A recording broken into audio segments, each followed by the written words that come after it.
नमस्कार।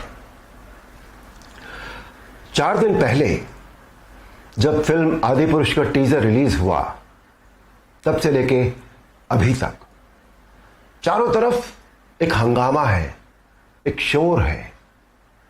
Film industry में, channels में, जर्नलिज्म में, एडवर्टाइजर्स में, संत समाज में चारों तरफ एक शोर है। चारों तरफ डिबेट्स हो रही हैं, चारों तरफ भली बुरी बातें कही जा रही हैं। मेरे पास भी सैकड़ों फोन आए होंगे, सभी चैनल्स से फोन आए, जितने सभी जर्नलिस्ट हैं, बड़े बड़े जर्नलिस्ट, और सभी के फोन आए। They wanted my reaction on that, on the teaser, कि आपको कैसा लगा, आपके क्या रिएक्शन है, आप क्या सोचते हैं इस बारे में। मैं आपको सच बताऊं, मैंने एक भी शब्द किसी से नहीं कहा, मैंने बात ही नहीं की उस विषय में। मैंने कहा नहीं, मुझे कुछ नहीं कहना है। लेकिन मुझे लगा कि मुझे आपसे कुछ बात तो करनी चाहिए, आपसे करनी चाहिए। मेरे मन में बहुत सारी बातें बहुत सारे समय से आती रही हैं, और इस हंगामे को लेकर, इस इशू को लेकर मुझे लगा कि शायद यह सही समय है जब मैं अपनी बातें आपके साथ शेयर कर सकूं। दोस्तों, ध्यान से सुनिएगा। रामायण, महाभारत, श्रीमद् भागवत जैसे जितने भी ग्रंथ हैं, शास्त्र हैं, यह हमारी सांस्कृतिक और धार्मिक धरोहर है। यह हमारी संस्कृति है, यह हमारी जड़ है। सारी मानव सभ्यता के लिए यह नींव के समान है, और न तो नींव को हिलाया जा सकता है और न ही जड़ को बदला जा सकता है। नींव या जड़ से किसी भी तरह का खिलवाड़, किसी भी तरह की छेड़छाड़ बिल्कुल भी ठीक नहीं है।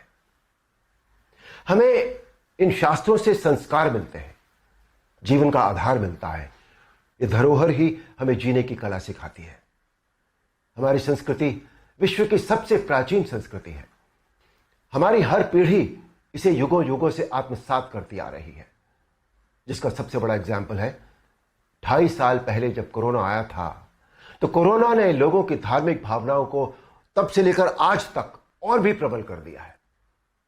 हमारी धार्मिक परंपराओं और मान्यताओं को और अधिक पुष्ट किया है इस महामारी ने। टीवी पर जब धारावाहिक रामायण प्रसारित हुई थी कोरोना के दौरान, तो रामायण ने एक विश्व रिकॉर्ड बनाया। आप सब जानते हैं, हम सब जानते हैं, ये एक बहुत बड़ा संकेत है हमारी मान्यताओं और परंपराओं की प्रामाणिकता का। इस बार यानी 2020 में रामायण आज की युवा पीढ़ी ने भी देखी, और 35 साल पहले बनी रामायण को पूरी श्रद्धा और आस्था से देखा, समझा और आत्मसात किया। आज जो बेहिसाब लोग मुझसे मिलते हैं, उनमें सबसे ज्यादा संख्या टीनेजर्स की होती है। दोस्तों, 500 साल के संघर्ष, अथक प्रयत्न और जद्दोजहद के बाद, न जाने कितना रक्त बहाने के बाद हमें राम मंदिर के पक्ष में निर्णय मिला, और वहां एक भव्य मंदिर का निर्माण हो रहा है, जो 2024 तक पूरा भी हो जाएगा। अप्रिशिएट करने वाली बात यह है कि मंदिर को भव्यता देने के साथ साथ उसकी आत्मा और मौलिकता को ज्यों का त्यों रखकर यह मंदिर बन रहा है। हमें अपनी सभी सांस्कृतिक और धार्मिक धरोहरों और मान्यताओं को जैसी वो हैं वैसी ही बनाए रखना चाहिए। उनमें किसी भी तरह के बदलाव की न तो जरूरत है, न करना चाहिए, और न ही किसी और को करने देना चाहिए। भला कोई अपनी नींव हिलाता है क्या? कोई अपनी जड़ें बदलता है क्या?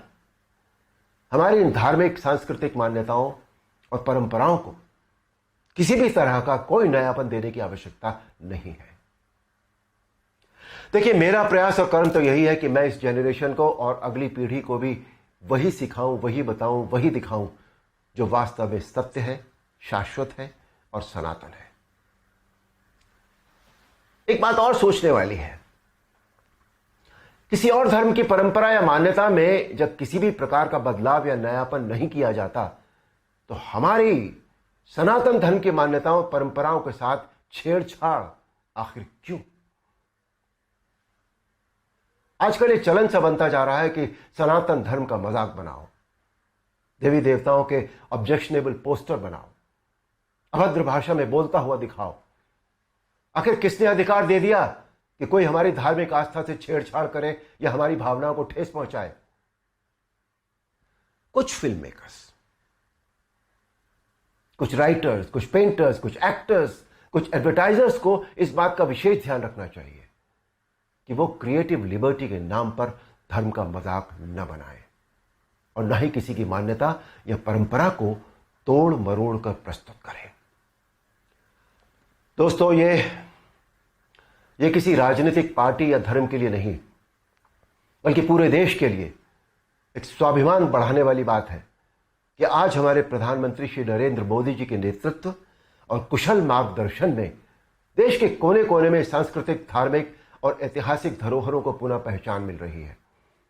स्थान स्थान पर कॉरिडोर बनाए जा रहे हैं जिनसे हमारी इन धरोहरों की रक्षा भी हो रही है, उनका पुनर्निर्माण भी हो रहा है, साथ ही उनकी मौलिकता भी यथावत रखी जा रही है। मोदी जी, ये देश सदैव आपका ऋणी रहेगा। मेरा अनुरोध है आप सबसे कि आप सब पूरी सक्रियता और जागरूकता के साथ अपनी अमूल्य सांस्कृतिक, धार्मिक मान्यताओं और धरोहरों को सहेज कर संभाले रखने का संकल्प करें और दूसरों को भी इसके लिए प्रेरित करें। धन्यवाद। नमस्कार।